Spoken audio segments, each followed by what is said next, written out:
പ്രീതെ, BJPയുടെ പ്രസിഡന്റായിട്ട് അവരൊരു വലിയ മാറ്റത്തിന് ആര് കേട്ടാലും ഒരു ഏറ്റവും വളരെ നല്ല പേര്, ഇത്രയും പേര് പെരുമയുള്ള ഒരു നല്ല വ്യക്തിയെ കൊണ്ടുവരാൻ അവർ ആലോചിക്കുന്നുണ്ട്. അത് മറ്റാരുമല്ല, നമ്മുടെ ഇപ്പോഴത്തെ ധനകാര്യമന്ത്രി നിർമ്മല സീതാരാമൻ ആണ് എന്ന് പറഞ്ഞു കേൾക്കുന്നു. വളരെ നല്ല വ്യക്തിത്വമുള്ള, ഏറ്റവും നല്ല രീതിയിൽ ധനകാര്യ വകുപ്പ് മോദി സർക്കാരിന് കഴിഞ്ഞ ഇത്രയും നാളുകളായി കൈകാര്യം ചെയ്യുന്ന നിർമ്മല സീതാരാമൻ എന്താണ്, അതിൽ മറ്റ് കുറച്ച് പേരുകൾ കൂടെ കേൾക്കുന്നുണ്ട്, ഒന്ന് പറയാം. നിർമ്മല സീതാരാമന്റെ പേര് മാത്രമായിട്ട് കേൾക്കുന്നില്ല, അതാ ഞാൻ പറഞ്ഞത്. ഒരുപാട് പേരുകൾ കേൾക്കുന്നുണ്ട്. അണ്ണാമലയുടെ പേര് കേൾക്കുന്നുണ്ട്. ഏറ്റവും ലാസ്റ്റ് വന്നത് ഈ പറയുന്നത് പോലെ പുരന്തരേശ്വരി എന്ന് പറയുന്ന ഒരു നേതാവിൻ്റെ, പിന്നെ വാനതി ശ്രീനിവാസൻ എന്ന് പറയുന്ന നേതാവിൻ്റെ പേരുകളാണ്. അപ്പോൾ പുരുഷന്മാരുടെ ഒരു പേര് കുറവാണ് ഇത്തവണ കേൾക്കുന്നത്. അണ്ണാമലയുടെ പേര് മാത്രമാണ് അതിലൊരു എന്താ പറയുക എക്സെപ്ഷൻ ആയിട്ട് നമ്മൾ പറഞ്ഞു കേട്ടത്.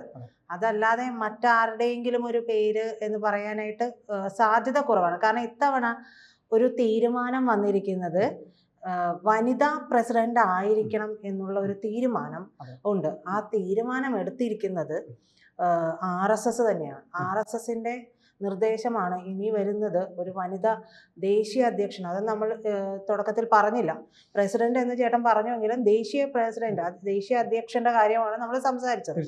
അപ്പോൾ ആ ഒരു കാര്യത്തിലേക്ക് RSS ആ ഒരു കാര്യം കൂടി മുന്നോട്ട് വെച്ചിട്ടുണ്ട്. നമുക്കറിയാം ഓരോ മാറ്റങ്ങൾ, സ്ത്രീ എംപവർമെന്റ് എന്ന് പറയുമ്പോൾ ആ ഒരു രീതിയിലേക്കുള്ള, നമ്മുടെ പ്രസിഡന്റ് ദ്രൗപദി മുർമു ആരും പ്രതീക്ഷിക്കാത്ത ഒരു സർപ്രൈസ് ആയിരുന്നു ദ്രൗപദി മുർമുവിന്റെ.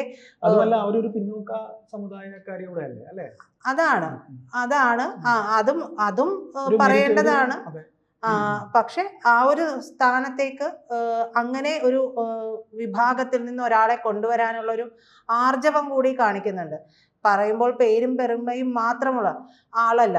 ദ്രൗപദി മുർമുവിന്റെ പേര് പറയുന്നത് വരെ ആർക്കും പ്രെഡിക്റ്റ് ചെയ്യാൻ പറ്റാത്ത ഒരു പേരായിരുന്നു. കാരണം അവിടെ അവർ നടത്തിയ പ്രവർത്തനത്തെ ഇവർ BJP RSS നേതൃത്വം വിലമതിച്ചു എന്നുള്ളത് തന്നെയാണ് അതിനുള്ളിലുള്ള അർത്ഥം. അപ്പോൾ JP നദ്ദയുടെ കാലാവധി 2023 ജനുവരി അവസാനിച്ചായിരുന്നു. പിന്നീട് ലോക്സഭ ഇലക്ഷനൊക്കെ വന്ന സമയത്ത് അദ്ദേഹത്തിന് അത് മുൻനിർത്തി 2024 ജനുവരി വരെ നീട്ടിക്കൊടുത്തതാണ്.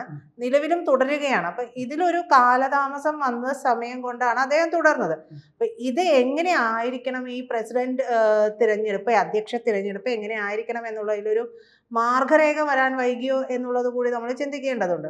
അപ്പോൾ ഇതിൽ ഇതുവരെ ഉണ്ടായിരുന്ന ഒരു കീഴ്വഴക്കമൊക്കെ അനുസരിച്ച് ആണെങ്കിൽ ഒരു പുരുഷനെ ആക്കാനുള്ള സാധ്യതയായിരുന്നു. പക്ഷെ ഇത് നമ്മൾ പറഞ്ഞ പോലെ ഒരു മാറ്റത്തിൻ്റെ ശങ്കുലി എന്നൊക്കെ പറയുന്നത് പോലെയാണ്.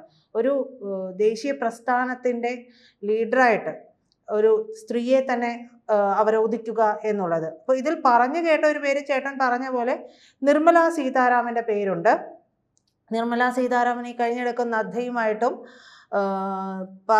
പാർട്ടി ജനറൽ സെക്രട്ടറി BL സന്തോഷമായിട്ടൊക്കെ കൂടിക്കാഴ്ച നടത്തുക കൂടി ചെയ്തതോടുകൂടി ആ പേരിനുള്ള ഒരു പ്രാമുഖ്യം കൂടി എന്ന് പറഞ്ഞു.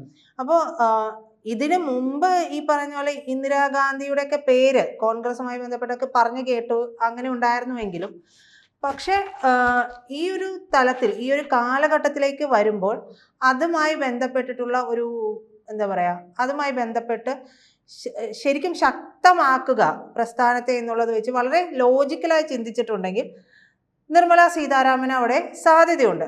രാജ്യസഭാ കാലാവധി അവരുടെ ഏതാണ്ട് അവസാനിക്കാറായിരിക്കുന്ന ഒരു സാഹചര്യമാണ്. മാത്രമല്ല അവരുടെ ഒരു പ്രസന്റേഷൻ ലെവൽ അത് വേറെ തന്നെ ഒരു ലെവലാണ്.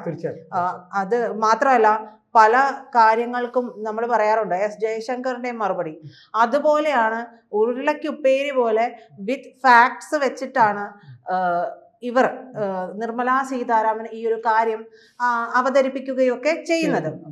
മറ്റൊരു പേര് കേട്ടത് ഈ പറയുന്നത് പോലെ പുരന്തരേശ്വരിയാണ്. അവരും മോശക്കാരിയല്ല. ആന്ധ്രാപ്രദേശിലെ BJPയുടെ മുൻ അധ്യക്ഷയായിരുന്ന വനിതയാണ് അവർ. അപ്പോൾ അവരുടെ പേരുമൊക്കെ പറഞ്ഞു കേൾക്കുന്നുണ്ട്. പിന്നെയുള്ളത് വാനതി ശ്രീനിവാസൻ. അവർ വരുന്നത് തമിഴ്നാട് നിയമസഭാംഗമാണ് നിലവിൽ വാനതി ശ്രീനിവാസൻ. കൂടാതെ അഭിഭാഷക കൂടിയാണ്. 93-ൽ BJP അംഗം ആയിരുന്നു. നിർണായക ചുമതലകളൊക്കെ പാർട്ടിയുടെ വഹിച്ചിട്ടുള്ള ഒരു നേതാവ് കൂടിയാണ്. പക്ഷെ ഈ പേരെല്ലാം വരുമ്പോൾ ശ്രദ്ധിച്ചിട്ടുണ്ടാവും, അതൊരു ദക്ഷിണേന്ത്യ ബേസ്ഡ് ആയിട്ടുള്ള പേരുകളാണ് ഈ വന്നിട്ടുള്ളത്. പ്രജിത, ഈ മഹാരാഷ്ട്ര മുഖ്യമന്ത്രിയുടെ പേരും പറഞ്ഞു കേൾക്കുന്നുണ്ട്. ഫട്നാവിസിന്റെ പേരൊക്കെ ആദ്യകാലങ്ങളിലാണ്, ഇപ്പോഴങ്ങനെ പറഞ്ഞു കേൾക്കുന്നതൊന്നുമില്ല. എന്തായാലും ഈ പറഞ്ഞു വന്നതിലേക്ക് വരുമ്പോൾ ദക്ഷിണേന്ത്യക്കാരാണ് ഈ പറഞ്ഞ 3 സ്ത്രീകളും. അപ്പോൾ ഈ ദക്ഷിണേന്ത്യക്കാർ എന്ന് പറയുമ്പോൾ അവിടെ കൂടുതലും നമ്മൾ നോക്കിയിട്ടുണ്ടെങ്കിൽ ദക്ഷിണേന്ത്യ വിട്ടിട്ടാണോ BJP കളം പിടിച്ചിട്ടുള്ളത് മുഴുവൻ. അതിനുശേഷമാണ് ഇങ്ങോട്ടേക്ക് വന്നിട്ടുള്ളത് മുഴുവൻ. അപ്പോൾ RSSനെ BJPയുടെയൊക്കെ ഒരു വേരോട്ടം എന്ന് പറയുന്നത് ഉത്തരേന്ത്യൻ സംസ്ഥാനങ്ങളിലൂടെയാണ്. അപ്പൊ ദക്ഷിണേന്ത്യ അവർ കൈയടക്കാൻ തുടങ്ങിയിട്ട് അധികം ആയിട്ടില്ല എന്ന് പറഞ്ഞാൽ കാലകാലങ്ങളുണ്ട്. പക്ഷെ ആ ഒരു വേരോട്ടം ഇത്രത്തോളം ശക്തമാകുന്നത് ഈ ഒരു ഇറയിലാണ്. അപ്പോൾ അവിടെ ആ ഒരു വിഷയം വരുമ്പോൾ ഇങ്ങനെ ഒരു നേതാവിനെ കൊണ്ടുവച്ചാൽ, ദക്ഷിണേന്ത്യക്കാരിയായിട്ടുള്ള ഒരു നേതാവിനെ കൊണ്ടുവന്ന് വെച്ചിട്ടുണ്ടെങ്കിൽ അവിടെ ഉത്തരേന്ത്യക്കാർ കേൾക്കുമോ എന്നൊക്കെയുള്ള ചില കൺസേണുകൾ അവിടെ ഉണ്ട്. അവർക്ക് അഭിമതരാകുമോ എന്നുള്ള കാര്യങ്ങൾ കൂടി അവിടെ നിലനിൽക്കുന്നുണ്ട്. അപ്പൊ ഇതൊരു ഹിന്ദി ബെൽറ്റ് ആണല്ലോ നമ്മൾ പറഞ്ഞത്, ഹിന്ദി ബെൽറ്റ് ആണ് ഈ RSS BJP എന്ന് പറയുന്നത്.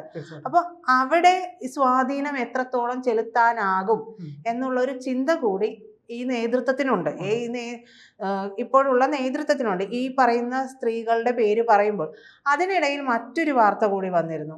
സ്മൃതി ഇറാനി അവർ രാഷ്ട്രീയം വിടുകയാണ്, പഴയതുപോലെ സീരിയൽ സിനിമ മേഖലയിലേക്ക് പോകുന്നു എന്നുള്ള കാര്യങ്ങളും ഒക്കെ വരുന്നുണ്ട്. അപ്പൊ പലരും ആ വിഷയങ്ങളൊക്കെ ചെയ്യുകയും ചെയ്യുന്നുണ്ട്. അവിടെ നമുക്ക് ശ്രദ്ധിക്കാവുന്ന ഒരു കാര്യം, ചില കാര്യങ്ങളോട് അടുക്കുമ്പോൾ ചിലരുടെ ഒരു പിൻവാങ്ങൽ ഉണ്ടാകാറുണ്ട്.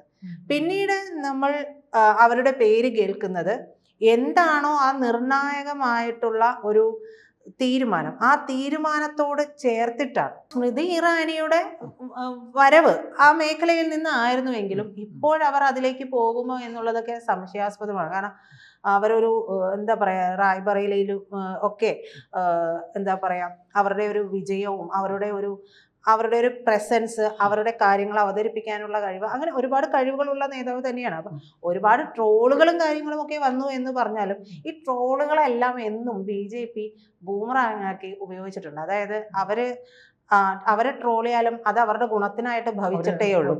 അവരുടെ ഒരു വേരോട്ടം എന്ന് പറയുന്നത് മഹാരാഷ്ട്ര പഞ്ചാബ് ബന്ധമൊക്കെ ഉള്ള ഒരു വനിതാ നേതാവാണ്.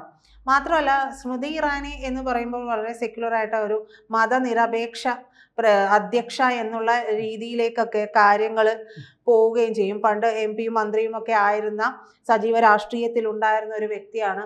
അപ്പോൾ ജനങ്ങളെ എങ്ങനെയാണ് എന്നുള്ളതൊക്കെ ഒരു ടാക്ടിക്സ് ഒക്കെ അറിയാവുന്ന ഒരാൾ കൂടിയാണ്.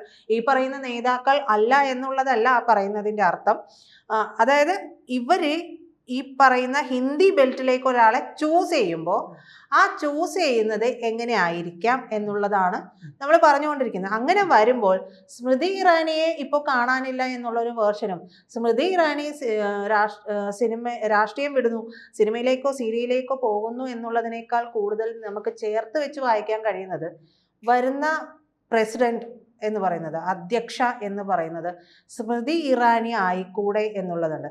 നിർണായകമായ പല ചർച്ചകൾക്കും കൂടിക്കാഴ്ചകൾക്കും ഒക്കെ വേണ്ടി ഒരു പിന്നോട്ട് വലിയലാണോ ഈ നടത്തിയിട്ടുള്ളത്, അത് മനഃപൂർവ്വം RSSും BJPയും ചേർന്ന് നടത്തിയിട്ടുള്ള ഒരു നീക്കമാണോ എന്നുള്ളതൊന്നും നമുക്ക് പറയാൻ പറ്റില്ല. കാരണം BJP RSSന്റെയും ഓരോ കാര്യങ്ങളും ഓരോ തീരുമാനവും എന്ന് പറയുന്നത് നമുക്ക് പ്രെഡിക്റ്റ് ചെയ്യാൻ പറ്റില്ല. ചോദിച്ചോട്ടെ, അത് നമ്മുടെ കേരളത്തിന്റെ രാജീവ് ചന്ദ്രശേഖർ വന്നതുപോലെ ഒരു സർപ്രൈസ് ആയിരിക്കും അല്ലെ? അത് തന്നെയാണ് ഞാൻ പറഞ്ഞു വന്നത്. അപ്പോൾ BJPയുടെയും RSSന്റെയും തീരുമാനം ആർക്കും പ്രെഡിക്റ്റ് ചെയ്യാൻ പറ്റില്ല. അതിന്റെ ഉള്ളിൽ എന്ത് നടക്കുന്ന ഒരു ഈച്ചക്കുഞ്ഞു പോലും അറിയില്ല. അപ്പോൾ അവസാനം നമ്മൾ ഈ പേരൊക്കെ പറയുന്നു, അവസാനം വന്ന് കേൾക്കുന്നു അതാ സ്മൃതി ഇറാനി പ്രസിഡന്റ് എന്ന് പറഞ്ഞാലും നമ്മൾ പ്രതീക്ഷിക്കണം അത്. അങ്ങനെ ഒരു നീക്കവും BJPയും RSSും ചേർന്ന് നടത്താനുള്ള ഒരു എന്താ പറയുക, ഒരു നടക്കായികയൊന്നുമില്ല. അങ്ങനെ ഒരു തീരുമാനം അവർ എടുത്തേക്കാം. കാരണം അവരെ സംബന്ധിച്ച് അതൊരു വനിതകളെ മുന്നിൽ കൊണ്ടുവരിക എന്നുള്ള ഒരു ഉദ്യമത്തിന്റെ ഭാഗം കൂടിയാണ്. ജനങ്ങളെ കുറച്ചുകൂടെ കയ്യിലെടുക്കാനുള്ള ഒരു ഭാഗം കൂടിയാണ്.